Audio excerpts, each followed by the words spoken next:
I want to talk about how to be a hard man. Step one, Hindu proverb. True nobility is in being superior to one's previous self, which is to say that you needn't measure yourself against anyone else. Just measure against the man you were yesterday. Asking, are you a greater man today? That's step one. I tell you, to me, there's nothing more satisfying than being hardcore. There's nothing more satisfying than going out every day like there's no tomorrow. Don't do things that are meaningless. And when you do something that has meaning, do it like it's the last time you get to do it, like there's no tomorrow. In fact, when I was in the gym, Kat asked me, he said, hey, is it leg day? I say, it's everything day. I'm doing everything today. And I'm doing everything tomorrow. It's everything day. I'm working my shoulders, my back, my arms, my legs, all the muscular exercises and the cardiovascular exercises. I'm going for a run. I'm jump roping. It's everything day today and tomorrow and the day after. Yeah, to me, that feels good. That feels real good. I mean, I love competing against the man I was yesterday. And you know that you've really set a high standard by the way the people around you react to you and engage you. For example, I just did a video with Bridget. She was driving along while I was running uphill with these hand weights for a significant amount of time. And once we finished doing the video recording, I got back in the car, which was parked, and then she said she wanted to grab some food. I was like, all right, cool.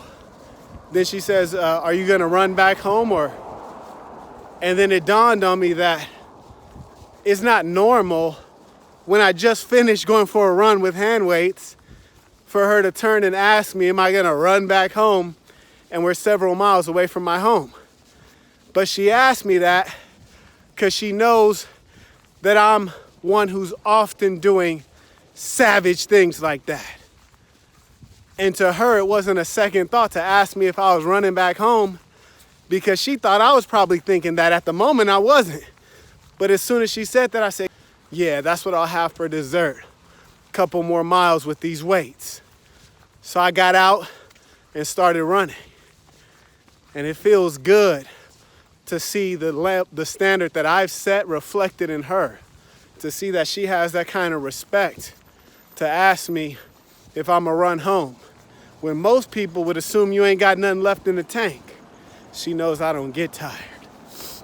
Yeah, that's a beautiful thing. I say, go out there to die. Whatever you're doing, go out there to die.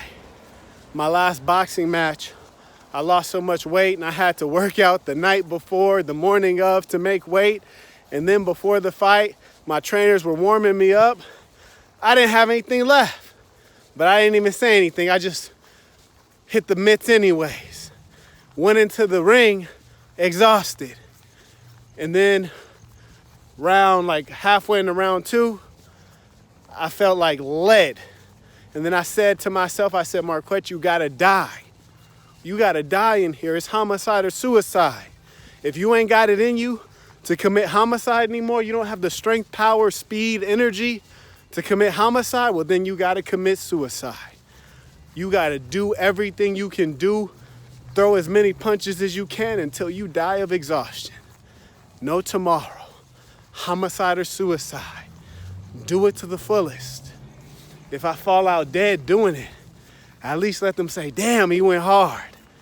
Yeah, that's how you become a hard man, by going hard, like there's no tomorrow. You think you've reached your limits, you're nowhere even near your limits. Most people in our society are not getting injured from exceeding their limits. They're getting injured from doing repetitive activities.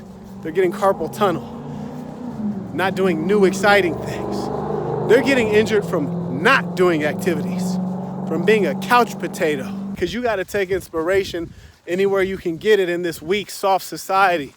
Like I love when, it's Saturday night tonight. I'm running uphill at high elevation. I love to see some of these suckers driving by in their luxury cars with their cute little dog, grown men. And I look at them like, yeah, you're a clown. And I'm feeding off of your weakness. And I love looking at them and their girlfriend in their car.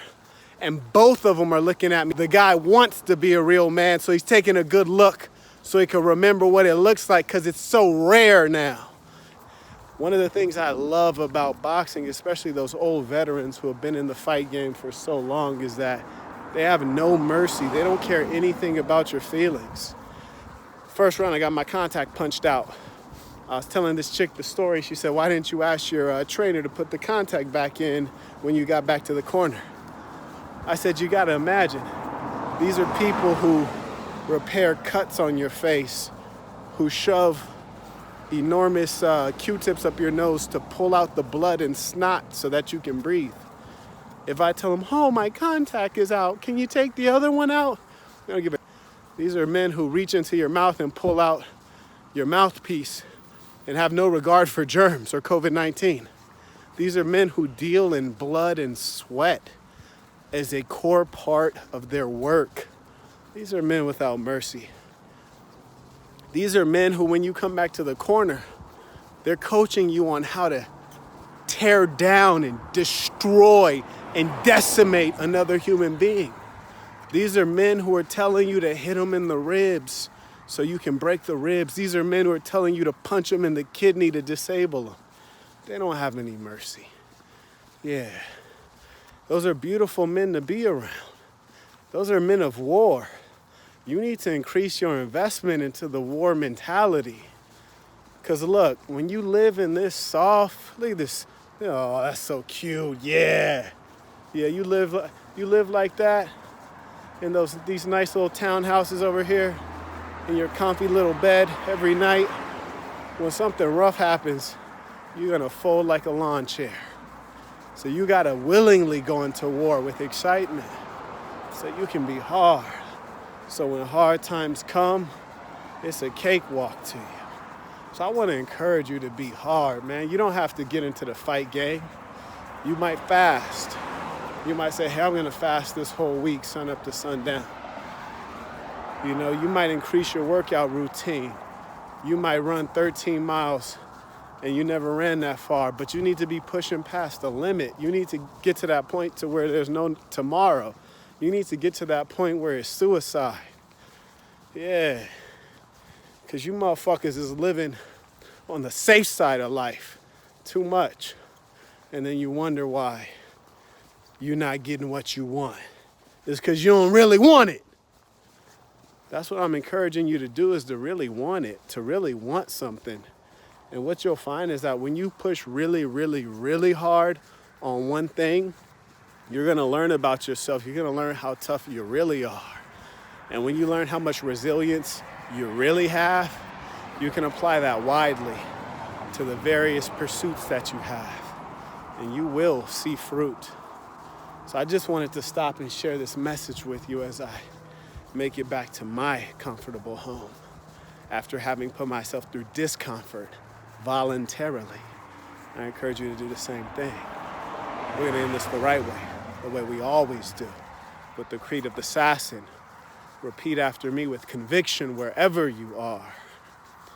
I am going to be who I truly am because I am remarkable, and I'm going to strive every moment to show the greatest part of who I am.